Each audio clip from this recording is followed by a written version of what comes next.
C'est l'heure de votre rendez-vous environnement, comme chaque lundi sur BFM Nice Côte d'Azur, planète locale, avec cette question: comment se portent nos forêts dans les Alpes-Maritimes? Est-ce qu'elles sont menacées? Et puis, quels sont les effets du réchauffement climatique? On va voir tout cela avec vous. Manuel Fulchiron, bonsoir. Bonsoir. Vous dirigez l'ONF, l'Office national des forêts dans les Alpes-Maritimes et le Var, et vous êtes aussi ingénieur forestier de formation. C'est exactement ça. On va découvrir un chiffre ensemble, le chiffre du jour. 250 000, c'est le nombre d'hectares de forêts gérées par l'ONF sur les Alpes-Maritimes et le Var.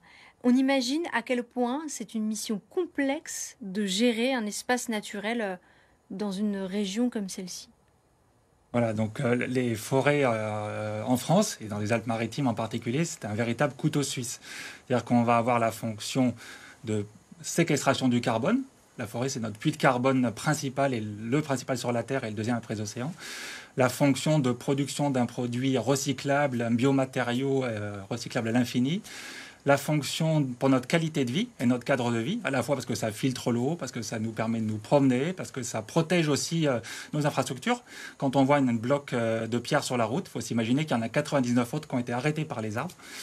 Et puis la dernière fonction donc d'hébergement de la biodiversité, puisqu'on a des dizaines de milliers d'espèces dans nos forêts françaises et dans les forêts Alpes-Maritimes en particulier. Et il y a une particularité aussi sur notre territoire, c'est un territoire assez urbanisé, très habité et avec une forte pression touristique. Est-ce que ça, du coup, ça complexifie aussi votre tâche à l'ONF? Alors ça la rend plus intéressante. Et ça devient plus exigeant pour nous, puisqu'il y a beaucoup plus d'interfaces entre les hommes qui soient résidents à l'année ou touristes et la forêt. Et donc, il faut faire très attention à tout ce qu'on fait pour les paysages, à ce que font les hommes dans leurs actions en forêt, que ce soit de la pollution ou de jeter un mégot qui va mettre le feu, par exemple. Oui, on pense à l'incendie de Gonfaron l'été dernier. Voilà, qui a été typiquement, un incendie monstre. C'est une toute petite action insignifiante pour une personne qui jette un mégot. Et à la sortie, c'est 8000 hectares de forêt qui rendront plus ces services de séquestration du carbone, de protection de la biodiversité, de production de bois, etc. Comment bien se comporter en forêt? Alors évidemment, ne pas jeter son mégot, ne pas jeter ses déchets, ça semble évident. Est-ce qu'il y a d'autres bons gestes à adopter ou des choses à éviter? Alors, la forêt, dans ce département en particulier, c'est 60% de ce territoire. C'est un des départements les plus boisés de France, les Alpes-Maritimes. Donc, quand on habite dans les Alpes-Maritimes, on connaît la forêt et on aime la forêt. Et donc, c'est quasiment naturel pour 99,9% des gens de se comporter avec respect et de profiter de la forêt pour qu'elle profite à soi et qu'elle profite aux générations futures. Est-ce qu'il vaut mieux rester sur les chemins? Est-ce qu'il vaut mieux éviter d'aller piétiner, par exemple, la végétation, de sortir des chemins balisés? Est-ce que ça, c'est une chose à éviter, par exemple? Alors ça, c'est une chose essentielle de ne pas piétiner partout. Il y a des chemins qui sont consacrés à la visite de la forêt par les humains. Et donc, c'est très bien de s'y promener. C'est fait pour ça. Et puis, en effet, il y a tout un tas d'espèces animales et végétales qui vivent en dehors. Et donc, en piétinant dans tous les sens, à part quand on va chercher des champignons, il vaut mieux rester dans les chemins. Il vaut mieux rester sur les chemins balisés. Alors, il y a plusieurs périls qui menacent nos forêts. Il y a les incendies, bien entendu, qui se multiplient d'ailleurs avec le réchauffement climatique. Il y a aussi les parasites. Ça, on y pense peut-être un peu moins, mais parfois, les parasites représentent aussi un vrai danger, là, pour le coup, naturel, pour nos forêts. Voilà. Donc, la forêt, c'est comme l'humain. Ça vit avec tout un tas de bestioles. Et ça a l'habitude, les arbres ont l'habitude de vivre avec ces bestioles. Mais avec le changement climatique, qui multiplie les extrêmes, en fait, quand on dit plus 1,5 degrés, plus 2 degrés en moyenne, c'est pas ça le gros problème. Le gros problème, c'est des températures extrêmes plus fortes, comme on a eu l'été dernier, des sécheresses plus longues, comme on a eu en 2017, ou des tempêtes de vent plus fortes. Et c'est là qu'on affaiblit les arbres. Et c'est à ce moment-là que le déséquilibre se crée entre les parasites qui ont toujours été là et les arbres qui ont toujours été là. Il y en a un qui prend le dessus si l'arbre est affaibli. Et donc, on peut avoir, c'est ce qu'on appelle, on le voit beaucoup dans l'est de la France, et un peu moins chez nous pour le moment, les tempêtes silencieuses. C'est des nuées de parasites qui vont décimer les arbres sur des milliers d'hectares.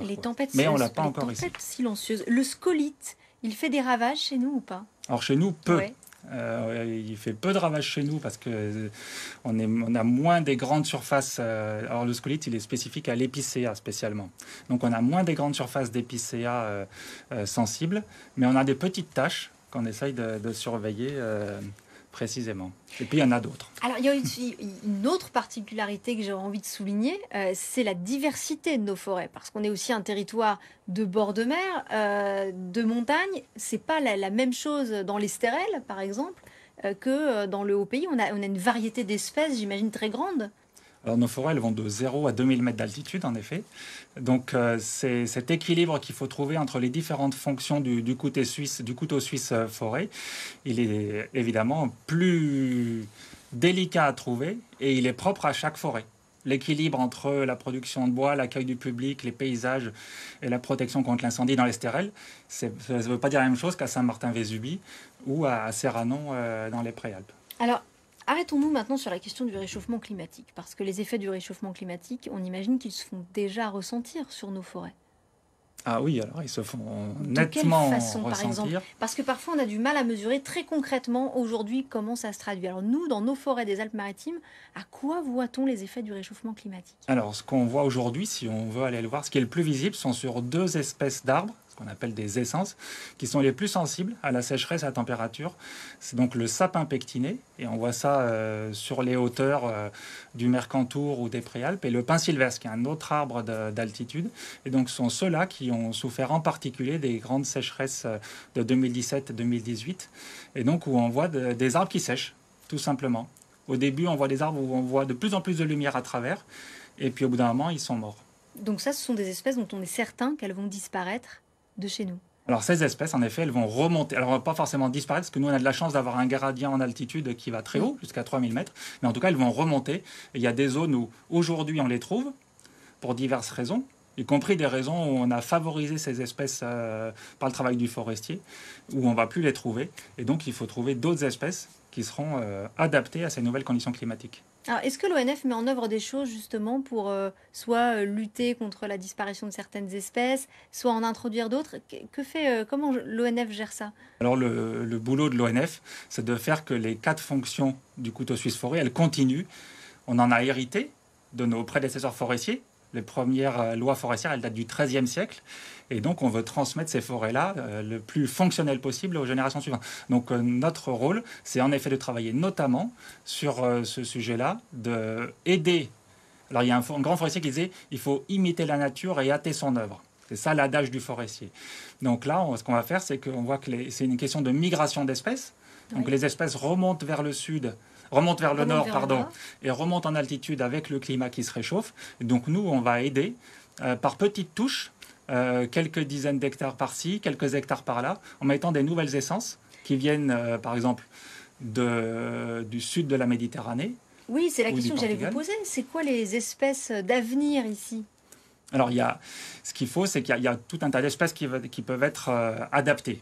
Mais on ne sait pas lesquelles. C'est le climat qui choisira. Et puis les essences, à chaque graine d'arbre, il y a une nouvelle constitution génétique qui se fait. Et donc, on ne peut pas savoir quelle graine, etc. Donc, on fait des essais et on ne met pas, entre guillemets, tous nos œufs dans le même panier. C'est aussi un autre adage du forestier. Donc, on mélange les espèces, ce qu'on appelle la forêt mosaïque. Donc là, par exemple, ici, ce qu'on essaye, c'est le cèdre, le sapin de Céphalonie en Turquie. Donc le fameux cèdre qu'on trouve au Liban, j'imagine, voilà, qui remonte vers le nord. Alors il y a le cèdre du Liban et puis le cèdre de l'Atlas aussi, qui est très adapté. Le chêne tausin qui est un chêne portugais, etc. Et j'imagine une dernière chose, qu'il faut faire attention aussi à ne pas se retrouver avec des espèces invasives, parce qu'on ne sait pas forcément comment va se comporter une espèce qui est introduite par l'homme. Alors voilà, on fait surtout pas les apprentis sorciers. Pour ça, on a tout un dispositif de recherche qui est en place depuis longtemps, en fait, parce qu'on pense toujours à l'avenir quand on est forestier. Les arbres qu'on plante aujourd'hui, ils seront encore là dans 150 ou 200 ans, ou 250 ans. Donc on se projette toujours, donc on a des arboretums, où on essaye des nouvelles essences et on voit comment elles se comportent, comment elles résistent ou pas dans le climat d'aujourd'hui. Des arbres qu'on retrouvera dans quelques centaines d'années. Et puis j'aimerais vous montrer l'image d'un arbre qui, lui, est déjà là depuis plusieurs centaines d'années. Puisqu'il y a un concours auquel participe l'ONF depuis 10 ans maintenant, c'est celui du plus bel arbre de France. On voulait vous remontrer le frêne de Vence. Il a remporté le prix coup de cœur de ce concours. Voilà, c'est un arbre magnifique qui a plus de 500 ans, je crois, environ. Je ne sais pas comment vous le trouvez, vous, cet arbre. Et ça symbolise aussi l'importance peut-être de sensibiliser le public à la richesse de nos forêts, non ? Là, d'autant plus qu'on voit sur cette image qu'il y a des cavités dans l'arbre. Et ces cavités-là sont aussi des habitats pour un autre cortège d'espèces, des petits insectes, des petits champignons. Et donc c'est une bonne illustration de la richesse de nos forêts, pourvu qu'elles arrivent à un âge suffisamment grand. D'où l'importance de rester civique et civil quand on se promène dans les forêts. Et de prendre soin de nos forêts. Merci pour ce message ce soir. Manuel Fulchiron, je rappelle que vous dirigez l'ONF dans les Alpes-Maritimes et le Var. Merci d'avoir été l'invité de Planète Locale. Et demain, Merci. Quant à moi, je vous donnerai rendez-vous pour Azur Business. Nous irons en pays grassois avec les parfumeries Robertet.